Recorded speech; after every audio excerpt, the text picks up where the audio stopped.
For a long time in the immigrant church, Korean church especially, because of language, the youth pastors were very important in the lives of teenagers. We separated out from the adult congregation who spoke Korean and the youth ministry that was in English. And so the youth pastors were very important, and the parents just kind of sent their kids to the youth group. But the Bible and the research is showing that the role of the parents in discipling their kids is the most important factor of kids remaining in faith after they graduate youth group. And being a youth pastor for 29 years at my church, I always taught my students that the most important time of youth group is after you leave youth group, not the 6 or 7 years that you're in youth group. And again, the Bible and the research is showing that the greatest factor in that is parents discipling their kid. Now, I understand in the immigrant church why we separated out youth group from the adult ministry because of language. But as more and more parents are now getting more fluent in English, the world has become global. They understand American and Western culture more. I hope to see more and more parents becoming the primary discipler and the primary person who shapes the faith of their teenager, because it's biblical and the research is showing this is the biggest reason and factor why kids remain in faith after they leave youth group or they leave the church after youth group. And I hope parents in the church will understand that more and more and grow in that role. I think the church has enormous value because it is where all of us recognize that we belong to the family of God, that we all as a community strive to trust and obey Christ and to know that we can live out of that reality because Christ has already done it for us. So there is great good to be found in the church.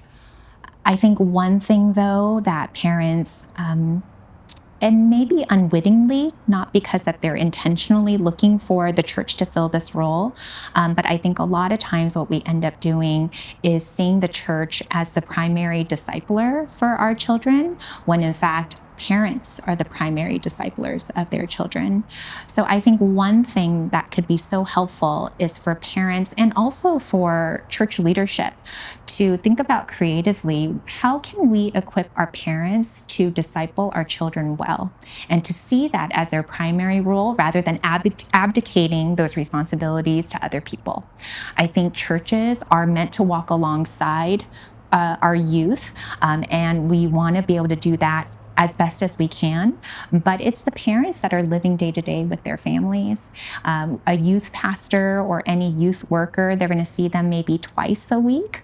Parents see your children every day.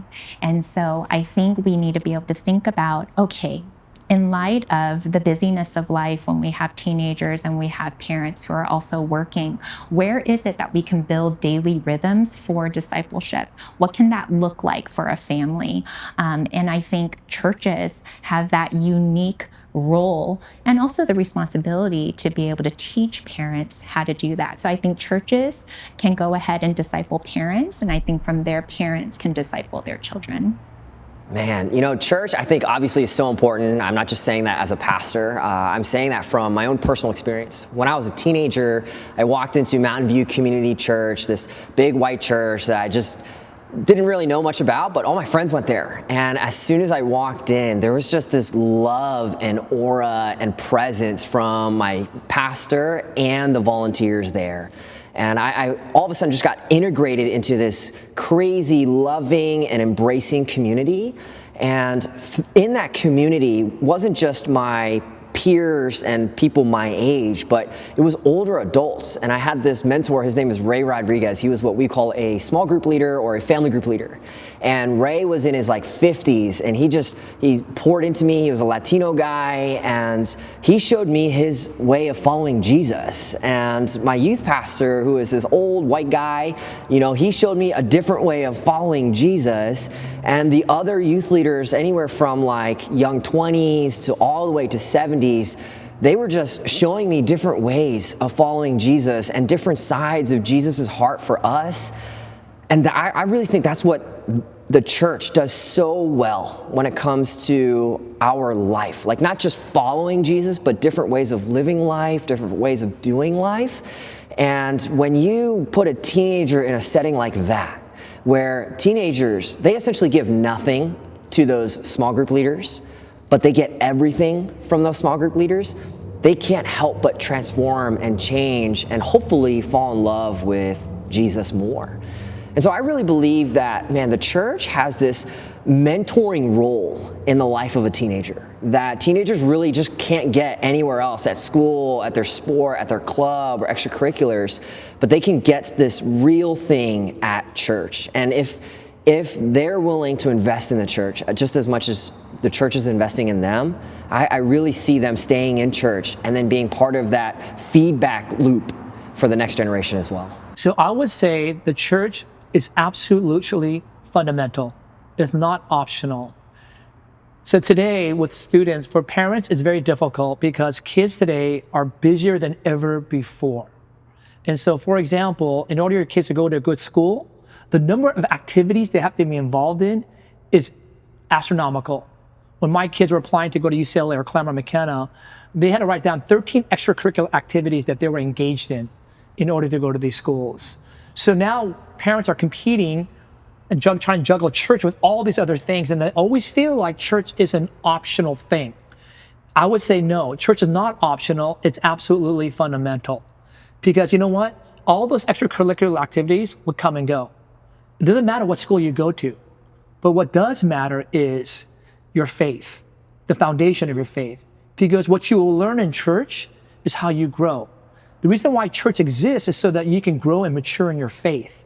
And when you grow and you mature in your faith, then you understand the world that we live in and how you respond to the world that you live in, and it reminds you who your identity is.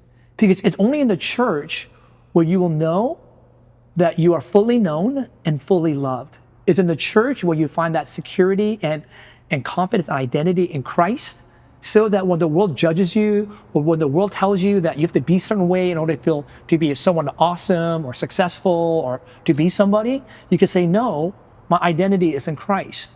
And where are you going to learn that? You're going to learn that in the church. And not only that, but the church is also foundational to your community.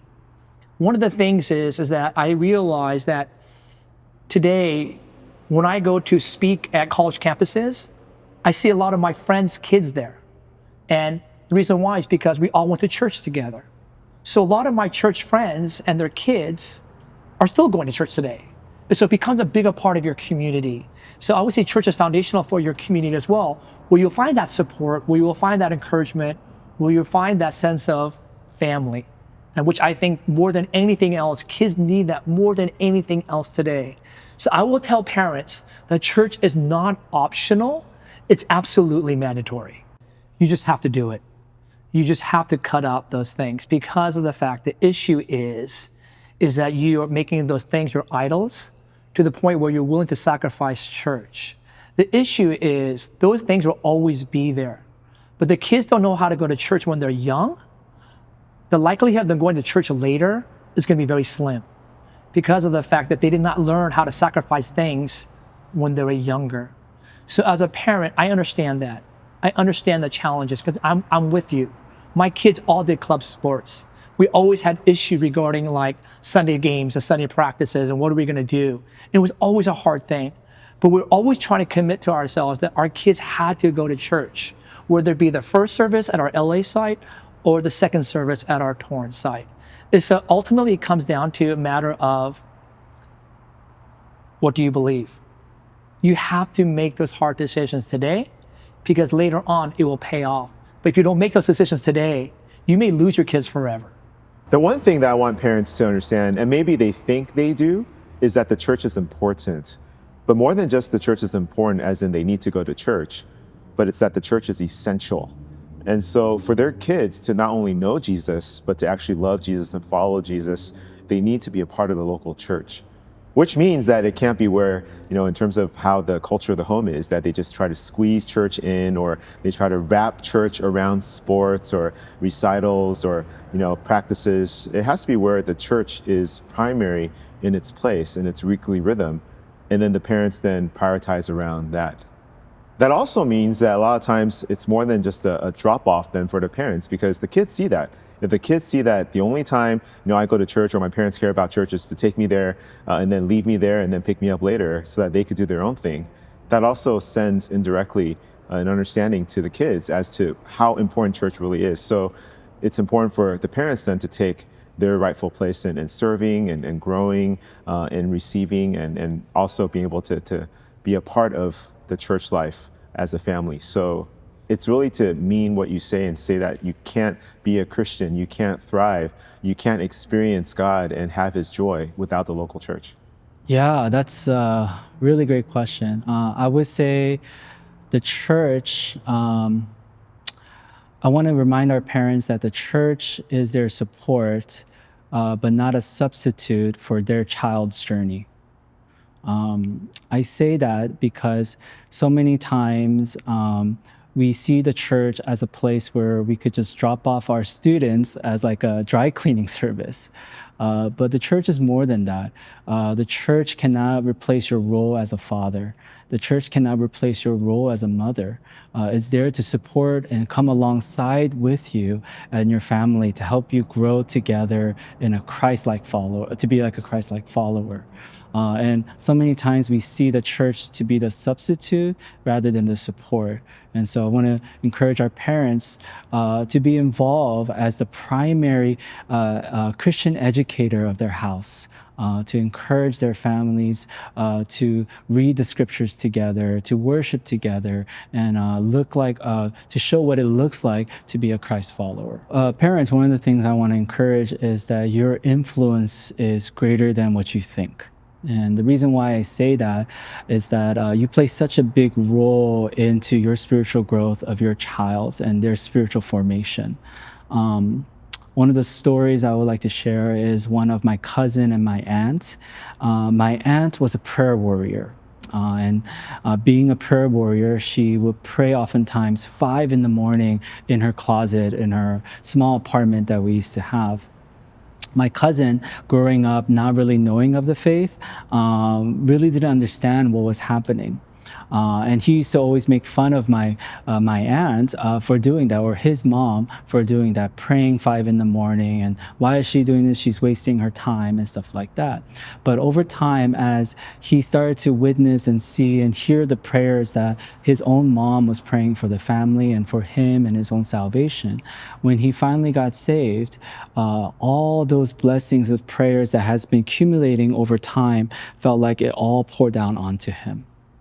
I share that story because I felt like that's kind of a illustration of how your influence play a key role into the formation of your child. For my cousin, because of that, he was making fun of his mom many years, but he finds himself now in the closet praying for his own kids and his own family. And I felt like that was modeled from his own mom. And so your influence, your modeling as a believer plays a huge role into your child's development and your growth and walk with Christ. Well, I would want to first begin by saying what the role of the church is not in their child's spiritual life is that we're not here to replace them. God has given mom and dad to be the primary discipler of their child. So the youth group, especially in an immigrant church, it could be tempting to say we're going to have to allow the youth pastor and the youth teachers to disciple our children because of language and cultural issues. We're unable to meet the spiritual needs of our child, but that cannot be the case. If anything, we want to be able to say that in our youth group, we're not here to replace you, but we're here to support you and to encourage and to catalyze those kinds of discipling relationships that are already beginning or are trying to begin in the home. So I think it's in understanding what we're unable to do or what our role not is. It also clarifies how we could shepherd your child better towards a whole spiritual health. And when it does come to our role now as the way in which we can help you disciple your child, we would want to be a great contact point to be able to address your own frustrations, your challenges, your fears of the things and involvements that your child is going through, to ask questions about how to navigate through difficult life issues that come up, whether it goes all the way to phone addiction or it goes to how to plan for college. The blessing of being in youth ministry for so long is to be able to know that there's nothing new under the sun. There's always going to be challenges with friends. There's always going to be challenges with getting into college, in trying to strive and, try to succeed academically.